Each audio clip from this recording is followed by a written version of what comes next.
Pregame.com. Welcome back to Pregame.tv. Brady Kannon here alongside Bryan Leonard on a Tuesday, and we're getting ready for some football on Thursday this week, the NFL's version of the Thursday game. This week it'll be the Cincinnati Bengals hosting the Cleveland Browns, a good divisional matchup. The Cleveland Browns with a winning record coming in and looking pretty good as of late. The Cincinnati Bengals, they were drubbed by the New England Patriots, and they have responded since then and getting better as we speak. It should be a good game. Bryan, these are a couple teams from your neck of the woods in Ohio, and I think this has got to be the best matchup between these two teams that we've seen in a long time. It's been a long time since Cleveland's actually been up there with the other three teams in the division. And interesting that the city of Cleveland was crazy about football coming into the season because of Johnny Manziel. Sure. They're right there in the playoff mix right now without him. And he's still Johnny Clipboard. That's right. No, I think Brian Hoyer's been excellent. Last year this Cleveland team was a real defensive team, but this year it seems like they've been getting it done more so on offense. It is, and really when you take a look at the players they have, there's really, other than the gentleman that's been suspended, there's not a lot of real great skill position guys. Like in the running back position, right. They're using a bunch of no-name players, and they're having success. I just picked the guy up on fantasy this week. I can't even recall his name right now, but it's really a rotating, a three-headed monster over there. Nobody's seeing the bulk of the carries, but it's effective. Yeah, it shows you how good the offensive line is, and the Browns have been very good at drafting their offensive linemen. Yeah, and Cincinnati, on the other hand, they went into their bye week at 3-0. They came out of that. They got slammed by New England. They've been really up and down since then, but they got it together this week with a win over Jacksonville. I mean, everybody basically believes that this team probably has the most talent in the AFC North. Do you still think that's true? They do when they're healthy, and A.J. Green coming back definitely helps. But this is one of the, I would say maybe Baltimore. I don't know. Either Cincinnati or Baltimore has the strongest home field advantage in this division. Yeah. And a lot of that may be just because they're bad on the road, which makes your home field look a little bit stronger. I know Baltimore in the past has been struggling on the road, better this year, but Cincinnati has just been a moneymaker. I know Jimmy Vaccaro, one of the Las Vegas bookmakers here in town at the South Point, he always talks that the public just comes in and blindly bets Cincinnati when they're playing at home, and they've been making a lot of money. Well, they've been right, I believe, 12 out of the last 13 times. Right. And you're right with Baltimore, it's the same way. And I was really surprised with the effort Baltimore put up in Pittsburgh. I think it's always a surprise when you see a quarterback throw for 6 touchdowns 2 weeks in a row, as Roethlisberger did. But I really thought, like you said, Baltimore, one of the toughest teams in the AFC North, and they have slipped as of late. And we'll see what they can do now. They go back home this week. Will they be able to, hold down that home fort like Cincinnati? Cincinnati gets a test here on Thursday night. Again, like we say, against a Browns team that is, I thought I was against that when they got rid of all their coaches last year because I thought they were making progress, and here they are. They're doing even better this year. Yeah, they are. And you talk about Cincinnati at one time, they were the team. Baltimore just a couple of weeks ago, everybody said, well, that's a team. Right. And you mentioned Pittsburgh. Pittsburgh has 2 great weeks in a row. Now, I'm hearing the talking heads say they're the 3rd best team in the AFC.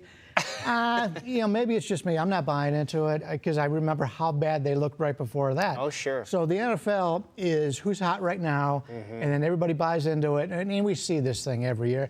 One of the things I look for is the team that everybody seems to love that week.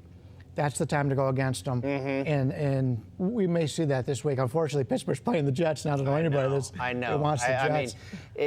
I thought of that exactly when you said that. Pittsburgh is the team everybody's in love with right now, but how do you play the Jets? I mean, the Jets are a real stinker. But I will say, the wise guys who bet a lot of money, they will not be on the Pittsburgh side. They'll be on the Jets side. Or pass. Or pass. Yeah, no, I agree with you. I mean, I couldn't, like I said, I couldn't believe Roethlisberger duplicated what he did the week prior, and to do it a 3rd time in a row, going to be real tough no matter who you're playing. Yeah, but that's not the game we're talking about right now, and I know you have an opinion on this one.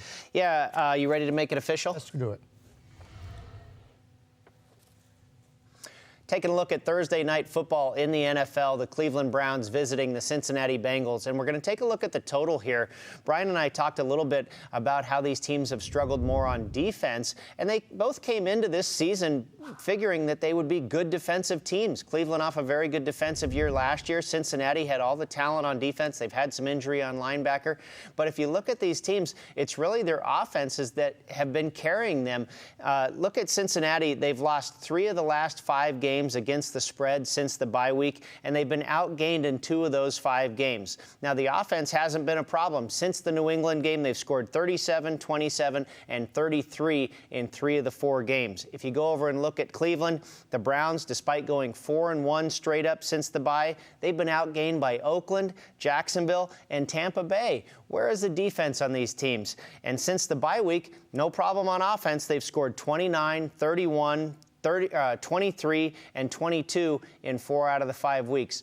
It's really been a role reversal for both of these teams that you expected to come into the season with defense. Not so bad against the pass. They both rank in the middle of the pack, about 15th, but against the run, they are bottom dwellers, 29th and 30th in the NFL. Now, normally you might think if these teams are going to run the ball, that'll keep the clock ticking and we'll get an under. I'm looking at the over in this game because I think these teams are so bad against the run that they're just going to move the chains and they're going to score. By the same token, if they're able to run the ball successfully, it's going to open up opportunities in the passing game that'll slow down the game and open up more opportunities for scoring. I don't think this is necessarily going to be a shootout, but I think you're going to have these teams trading punches, scoring the football, whether it be field goal or touchdown. Finally, if we look at some of the trends, we know about what has happened in prime time. Thursday night, Sunday night, Monday night, these games are 21-6 to the over. You got to believe that's going to come the other way eventually, but it hasn't. It just keeps going over, and I'm looking for this one to do it again. A couple more trends for you. The last 6 times these teams have met, 5-1 to the over. The Browns 17-3 to the over off of back-to-back home games. The Cincinnati Bengals 8-2 to the over in their second of back-to-back home games, and also 7-3 to the over in their last 10 division home games. We're going to stick with the over trend here on Thursday Night Football. 44 is the number. I suggest you grab it because the public's betting these primetime games over like crazy. I'd grab it now and root for some points. Bryan? Yeah, normally you would think since these teams know each other so well and it's a short week, the defenses would have an advantage. That hasn't been the case this year. No. It's pretty interesting how every game goes over in these situations. And I've talked to sportsbook managers. I said, when's this going to change? Yeah. They said, I wish it would change, but it hasn't. And until it does, you just got to ride the tide. They're making money off the wise guys because the wise guys are figuring this is going to turn. They were betting the under on Monday night with the Giants and the Colts. 70 points, you know, it's going it's crazy. And then, like a week before, it's like 3-0 at the end of the first quarter. Yeah. That shoots over. Maybe the best thing now for anybody is just bet second half over. Sure, second half over. And I see the same, or you mentioned with this one, you know, a division game, play it close to the vest, they know each other. I think that's going to be true, but there's such a weakness in the ability to stop the run. I just don't know how they're going to play that type of game. Yeah, and I can't argue it, the way things are going. And who would have thought that Cleveland would be a team that with this offense? Right. Well, we will find out. We'll be back to talk some college football with Bryan Leonard. You know, he is the college football master, and he'll have his free pick up here momentarily. Stick with us. It's pregame.tv.